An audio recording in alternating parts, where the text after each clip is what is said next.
Shalom.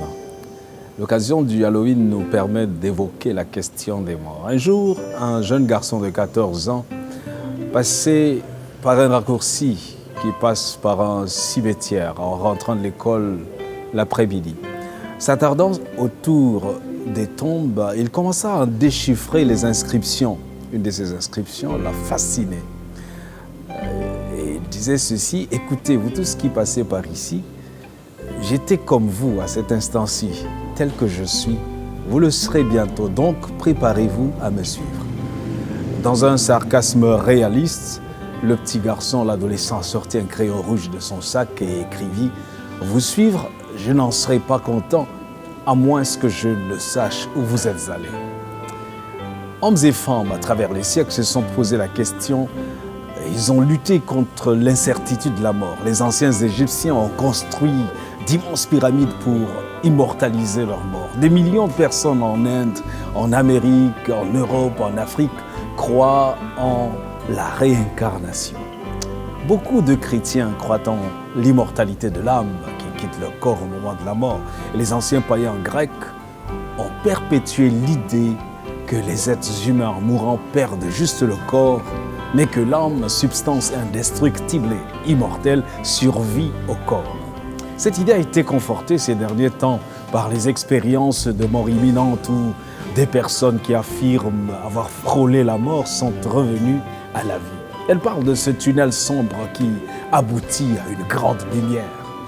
Et ces témoignages gagnent en popularité de nos jours. Ici et là, c'est le culte des crânes, la célébration des ancêtres.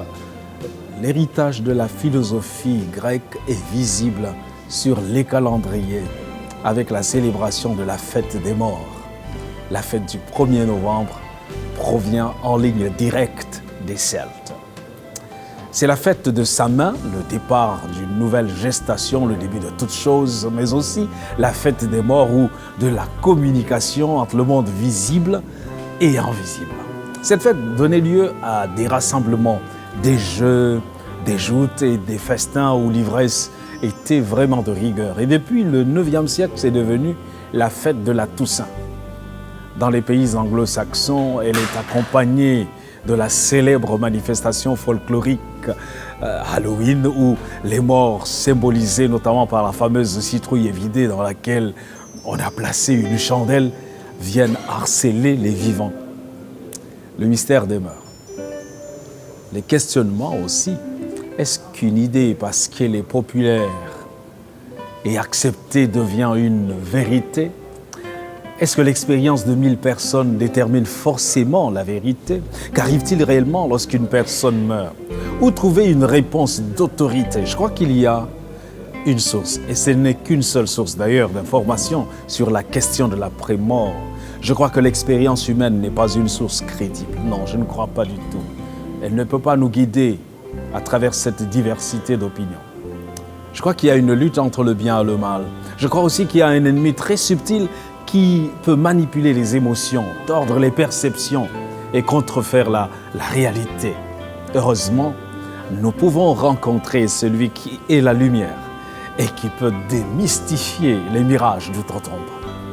J'ai une profonde sympathie pour ceux que le deuil a brisés, ceux qui ont le cœur ensanglanté, ceux qui ont vu une nouvelle fois les mottes de terre recouvrir le cercueil d'un être cher. Je compatis à la douleur de ceux qui ont encore dans l'oreille le bruit atroce des pelletées de terre jetées à même le cercueil de ceux qu'ils ont aimés. Vous avez droit à la consolation, celle qui vient du sang du Père éternel, du Prince de la paix. Oui, vous y avez droit. Je prie que Dieu nous fasse discerner les certitudes de la foi des paradis artificiels que propose Satan. Pour préserver l'humanité du désarroi, il faut la certitude qui vient de la parole de Dieu. Les Saintes Écritures nous révèlent que le tentateur nous avait trompés à l'aube de notre histoire. Dieu avait prévenu Adam et Ève. Le jour où ils transgresseraient son ordre en mangeant du fruit de l'arbre, la connaissance du bien et du mal, ils mourraient certainement. Genèse 3, 4 à 5 nous dit, le diable dit, vous ne mourrez point. Mais Dieu sait que le jour où vous en mangerez, vos yeux s'ouvriront et vous serez comme des dieux, connaissant le bien et le mal.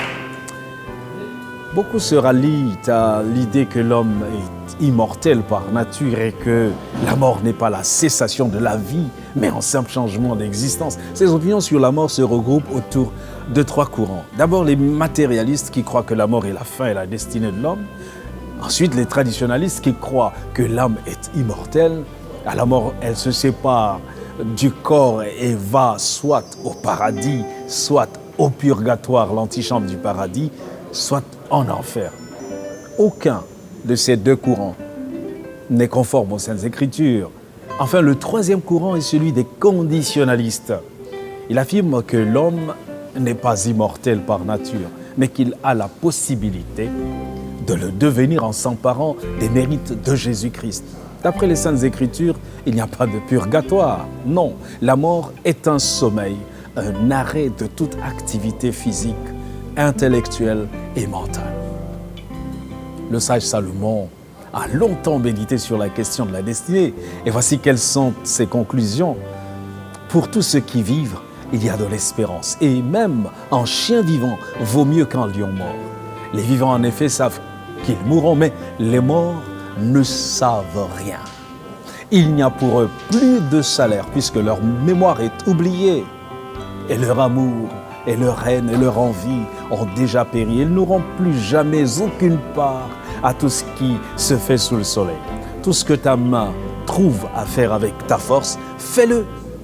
Car il n'y a ni œuvre, ni pensée, ni science, ni sagesse dans le séjour des morts où tu vas. Ecclésiaste chapitre 9, versets 4 à 6 et verset 10.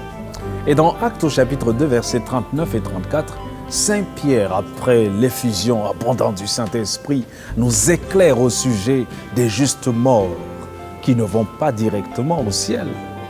Homme frère, disait-il, qu'il me soit permis de vous dire librement au sujet du patriarche David, qu'il est mort, qu'il a été enseveli et que son sépulcre existe encore aujourd'hui parmi nous. Verset 34, car David n'est point monté au ciel. Quand quelqu'un meurt, le corps est rendu à la poussière et le souffle retourne à Dieu qui l'a donné. À l'exception d'Enoch et Élie translatés au ciel de leur vivant, de Moïse ressuscité par Jésus et de quelques justes ressuscités comme prémisse à la résurrection de Jésus, les justes attendent la première résurrection et les méchants la seconde résurrection. Les morts ne savent rien. Attention, ne te laisse pas tromper. J'apporterai plus de précision dans la suite de cette vidéo. Que Dieu te bénisse.